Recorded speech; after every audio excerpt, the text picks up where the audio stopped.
All right, so moving forward is integration. Integration, we're going to be talking about indefinite integrals. Okay, for those who remember, integration, there's two different types of integrals that you can deal with. You can have indefinite integrals, you can have definite integrals. So we're talking about the first today. Integration is basically the opposite of derivatives, like literally. Derivatives is when you're like decreasing a power. Integration is going backwards, okay? It's like you're adding a power onto it, okay? Antiderivatives, that's what they're called, okay? So derivative is what we were doing. Antiderivatives is the reverse of it, okay? So it's going backwards. It's the process of finding the antiderivative is called integration, okay? So derivatives is when you're like finding velocity and acceleration. Integration, antiderivatives, you're finding position. So now we're finding the original equation given the derivative, or finding the velocity equation given acceleration. That's what we're looking at, okay? And yes, even integration has its own set of rules. It has its own power rule, it has its own constant rule, constant multiple, some difference, etc., etc. It also has its own rules for trig and ln and e. And the one thing that's different, though, there are certain types of other rules that you have to remember that aren't in the reference book. There's no such thing as a chain rule for integration or product rule for integration. So, here we go. Here are your rules, your basic ones, okay? This symbol right here is the integral symbol. This symbol here denotes that, hey, we need to do the antiderivative, okay? We need to do the antiderivative. Give you guys a second. All right, so these rules, you have your power rule. This is your most basic one. These are ones that you deal with when you have something like an x to the fifth, okay? An x to the fifth. And that's when you take the antiderivative of that. Well, the rule says that you basically add 1 to your exponent. So then it's going to turn to x to the 6. And then you divide it by that new exponent. So it's basically 1/6 x to the 6. And you always include a plus c whenever you're dealing with indefinite integrals. Okay? That plus c stands for constant. Basically, remember, antiderivatives is you basically are writing the original function given the derivative. Okay? So x to the 5th is the derivative. You're trying to find the original function. C represents some constant that when you take the derivative, given the x. Now this one basically says that when you have two different functions added together, you basically are taking the antiderivative of one function and the antiderivative of another function. So if you have x to the 2nd plus x, it's asking you to do that. Well, you apply basically the power rule to each part. What's the antiderivative of x squared? X squared over 2 plus x squared. Over 3. And then what is the antiderivative of this? X squared over 2 plus. So then that will be your answer. Okay? I don't know if you guys can see this. I'll change back to normal. This exponent is a 1. So then when you do the power rule, you add 1. That's where the 2 comes from. And then, of course, you divide it by that number. Constant multiple deals with when you have a number now in front of each one of your functions. So say you have a 4x squared. And that's you take the antiderivative of it. Well, basically all you do is you pull out the constant and just treat it as just a regular x squared. What's the antiderivative of x squared? So then it's basically 4 times x to the 3rd over 3, which is just 4/3 x to the 3rd plus c. Yeah. I mean, after a while, like, I'm just showing this for the sake of just showing it, but after a while, I'm not even going to pull out that constant. I'm just going to go ahead and apply the antiderivative. And then, of course, any number, the antiderivative of any number, it's just that number with the variable. Okay? Questions on the rules?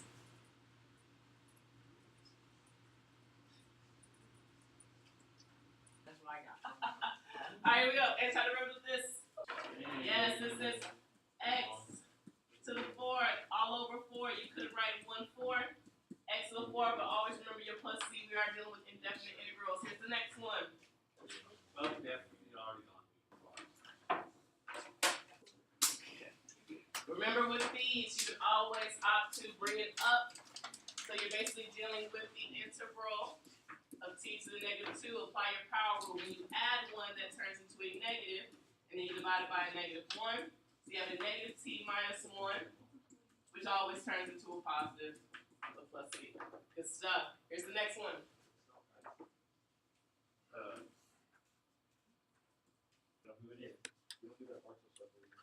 All right, so. We got messed up over here. All right, so hopefully you rewrote this, yes? Hold it up, what you got?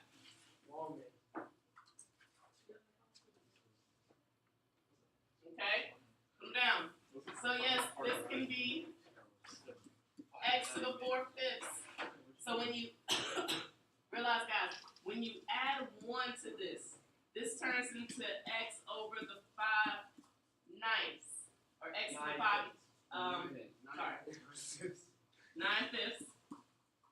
So then you have to divide it by a 9/5, but you can't leave it like this, okay? This is basically 1 over 9/5. You keep change flip, and it turns into 5/9 x to the 9/5 plus c. Yes, some of you guys wrote it as the 5th root of 9. That's also acceptable. Okay? So your boards, here's the next one.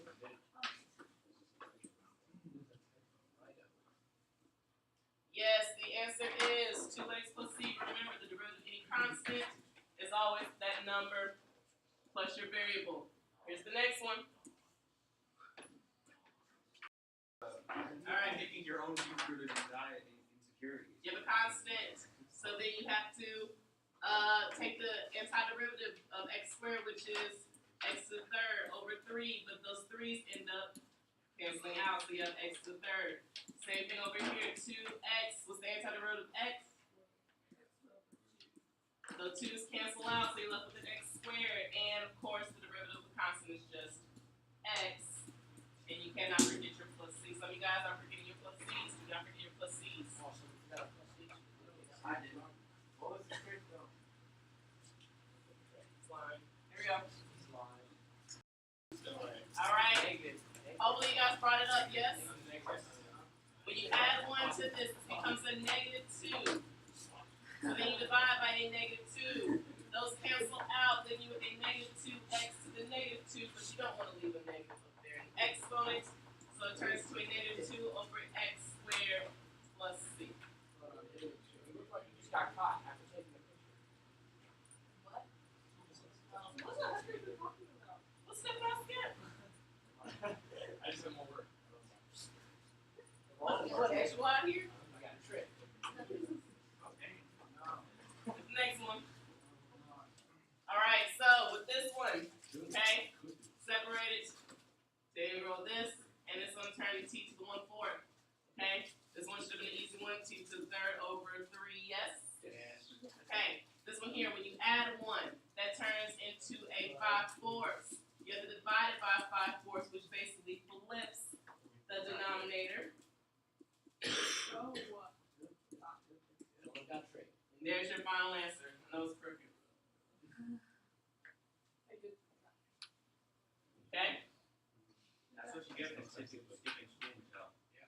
I was one day in school this entire year, and they're going to be so slack about it. Go ahead and pause. I have the opportunity to. It's open. Alright, here we go. So, this one, Only in my head, we do it.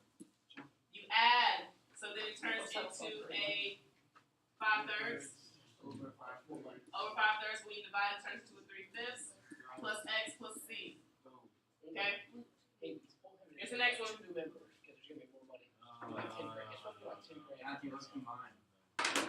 Very good, guys. Yep. It should have been x to the 5th plus 3x to the 4th plus, what was it, 3x? Remember, c represents a constant. Real quick, just to recap, you can always double check to see if you did a good job on your integration by doing the derivative. Okay, what's the derivative of x to the fifth? Very good. And of this one? That it is, because remember you multiply 4 and 3 and then you always subtract 1 from your exponent. Is this one 6x? Very good. And this one is, of course, 2. What's the derivative of constant? Nothing. You can always double check. Okay? Here's your next one. That this is the same. This is basically 1 dt, which means it's going to be t plus c. Is it okay if I put Put x? Yes. Wait, no, if x is wrong, it's dt, which means it's Harrison. Shut up. Just be You careful. better ball on her. Here You can't get points. we go. And more like an IB type problem. Here we go. All right. Awesome time to review. What's the derivative of this? 3x squared minus 8 over x to the third. Remember, it's going to be written like this. The derivative is going to be a negative 8x to the negative 1. Whoa. If it's x to the negative 1, you subtract. Yeah, you subtract, but you're anti-derivative. You talk about us. Ma'am. Going back and forth. Okay. The third. Anti-derivative. You add 1. You add 1 there.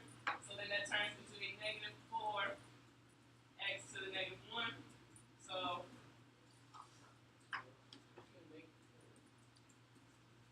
I get negative 1. It's going to be a negative 1 that is brought to the 1. Because when you add it,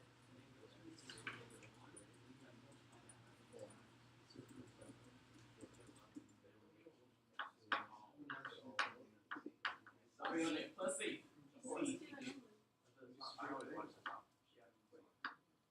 Alright? wait, Yes. who's correct? It was wrong. Well, it was like minus both times. So here we go. Back to your notes. Talking about general solutions, okay? General solutions are what you basically have been doing, okay? All these whiteboard examples, those were your general solutions to the antiderivative. However, you can find specific ones by actually figuring out what the constant is, okay? So, we have an example here. It says, given y prime equals x to the 4 plus 4x, and y equals 10, and x equals 1, we're going to find y in terms of x. So this particular example is basically giving us y prime, which represents the what? The derivative. We're given the derivative, and now it's asking us to actually find the original function. We said to find y. Okay? We're going to use that to find our c. And actually, it's not supposed to be a 4x. It's supposed to be a awkward space in there. Okay. So we're actually going to find the actual equation. Wait, 4 times the square root of x or 4 times The fourth root of x. Okay?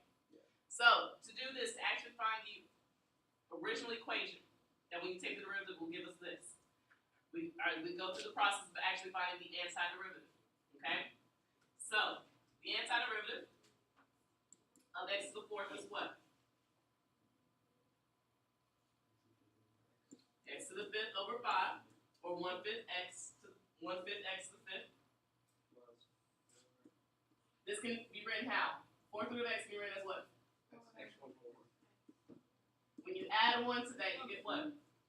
5 over 4. We divide it by 5/4, which ends up doing what to that denominator? Flips it.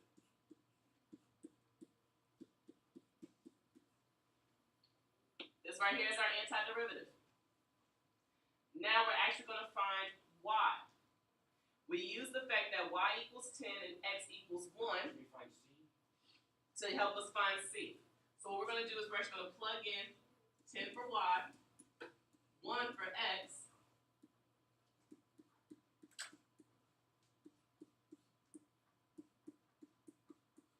to find c. So this turns into 10 equals 5 to the first power is clearly 1, so we have 1/5. 1 to the 5/4 power is just 1. So we just have a 4/5 plus C. 1/5 plus 4/5 is 1. so C is 9. So our actual equation. It's the first one, just make C equal 9. Let's go get the eraser box up.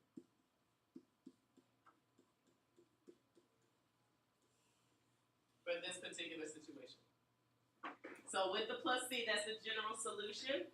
But when we actually are given values to help us find our original equation, there we go. And if we took the derivative of this, what's the derivative of 1/5 x to the 5th? X to 6. Whoa, X to 4. x to the 4. Oh. We gotta subtract when we're doing derivative. And then what about 4/5 x to the 5/4? 4/3 X. Probably. All y'all. Well, worry about just because you talk to me like that. Remember, with derivative, you subtract 1 from the exponent. Of course, you bring down the original exponent. They cancel out. And 5/4 minus 1 is, which is a 4/3. And of course, the derivative of the constant is just 0. Okay? Back to your whiteboards. Try this one. Alright. Why am I Is that where it was from? So 3t squared. Oh, no. Whoa, The rest. Well, there is no problem now. It's 3t squared. Just find the derivative of this and you'll know the original. Antiderivative. Okay? Add 1. Divide by that new exponent. Add 1. Divide by the new exponent. So you should have had t cubed minus 2. Nope. T squared plus c. Yes? And then set that equal to 12 and plug in 3, yeah? Exactly. Nice. Equal it to 12. Plug in 3. 9. 27. 9.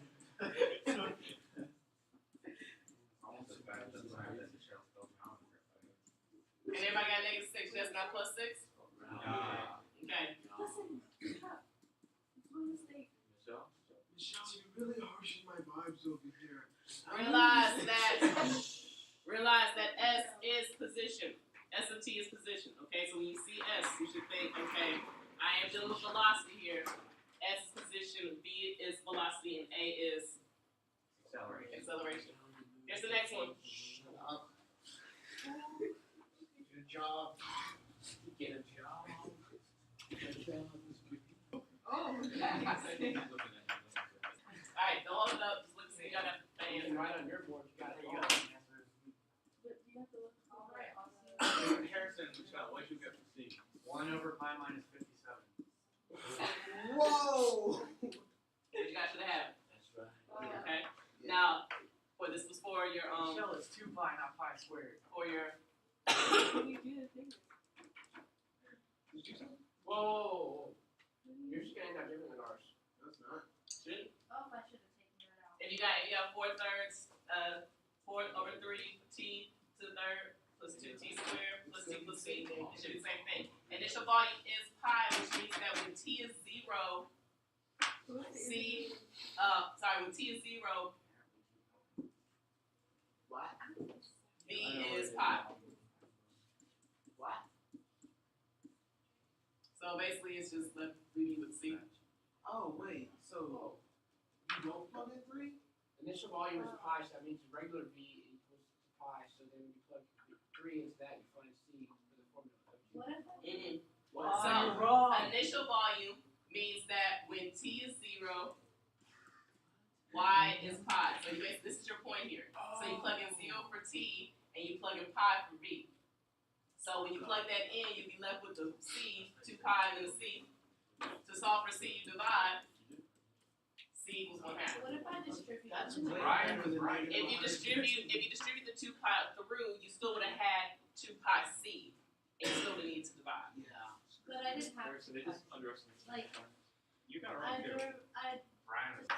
So now you're looking at the equation of 2 pi, then 4/3 t cubed plus 2t squared plus t plus 1/2, I'll say c, and now you plug in 3 to get your volume, okay? 3. I'll have 4/3 times 3 cubed, which is 27. 9 for the next one. 3 and then a 1/2. So you get 9. So you get 36 plus 18 plus 3 plus 1/2. 57.5. So 57.5, which makes 115 over 2. 2's cancel out, you're left with 115.5. You were close. We were actually Really, really no, they weren't. all we had to I got the varies. Mixed up the math. look, all we had to do was add the divide. We got it right. We basically did that part without the 1/2. We almost got that. We got that number. And we did it wrong. You did. I You know. just forgot to add 1/2. We were almost almost there. 117 So- months late. Questions on this one? Alright, back to your notes. Hopefully you guys can see this. I know it's a little pixelated, but with your special ones, e to the u, the antiderivative of that is of course e to the u, the derivative is e to the u. And then of course du over u, which is also 1 over u, du. The integral of that is the ln of u plus c. Do you need that as a value? No, not really. But do realize that you can't take the ln of a negative number, so whatever you plug in there has to be positive. Okay? Can't take the ln of a negative number. Alright, guys, want whiteboards, whiteboard. Yes. This can be written as this. I didn't forget that. That's nothing but a constant. So 2 times this is ln of x plus c. Good job. Race boards. Here's the next question. Quick question. So we had one like that before we learned about the LN rule. So what if you did it the other way? 2x to the negative. Can't do negative 1. You can add one. Yeah, because when you add one, it'll be 0. Ah. All the notes. Don't just go. 1, 2. The next one. Go with that. Or you can go with this.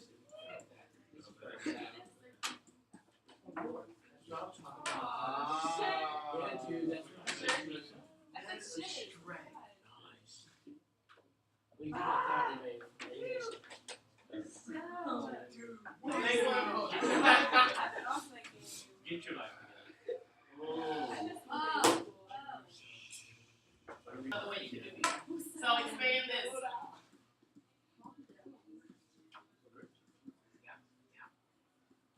So this turns into 4/3 x to the third plus 6x squared plus 9x plus c. Questions on this one?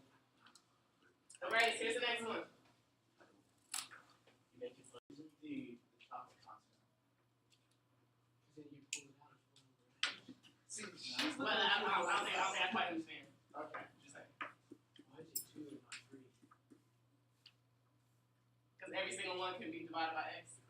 I told you, Michelle. Yeah, you did. And then it'll be 2/3 x to the third plus 3x squared plus 5 ln of x plus c. I thought I saw that on somebody's paper. I tried to do this. Oh, and it's wow. only in the Right, you actually really I don't got that. Doing that. That's what I was doing. I saw kids on the line. Something was wrong.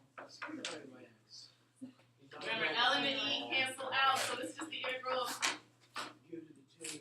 Like u it's to 2. you 2. You're hitting Great game.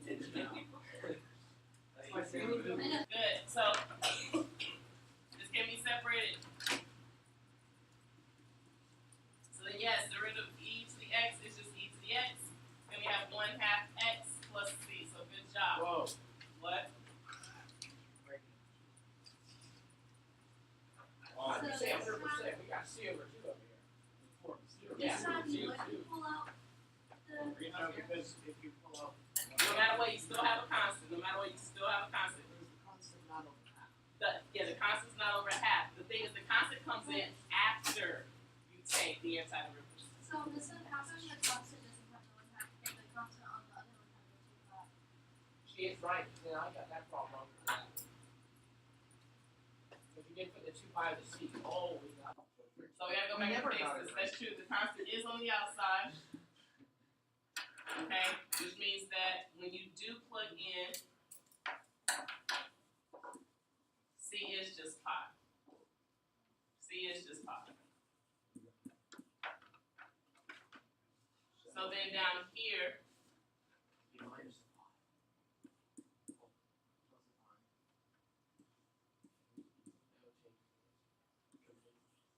then you'll have, what is that? 57, thank you. Times 2 is, thank you. Oh, no, it's still 50. It's still 115. It's still 115.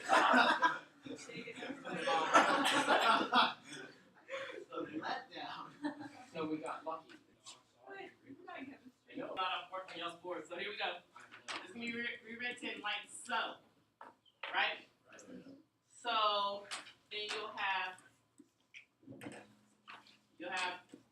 the 3 halves plus x 1 half, and then plus x to the negative 1. That's what that simplifies down to be.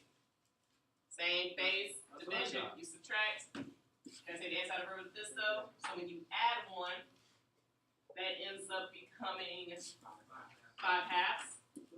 So then you'll have 2/5 in front. Add 1, this becomes a 3 halves, which turns into a 2/3 in front. Add 1, that turns into a 1 half with the 2 in front plus C. Oh. Questions? Yes, you can rewrite it with the radicals in there. You wanted to? Oh. 5 minutes. Yeah, I get it. Last little bit. These are rules that are not in your reference book that you are going to need to know. These are ones where you can't expand them, or when you have an actual linear expression inside of, or any exponent for E, or linear expression denominator, et cetera,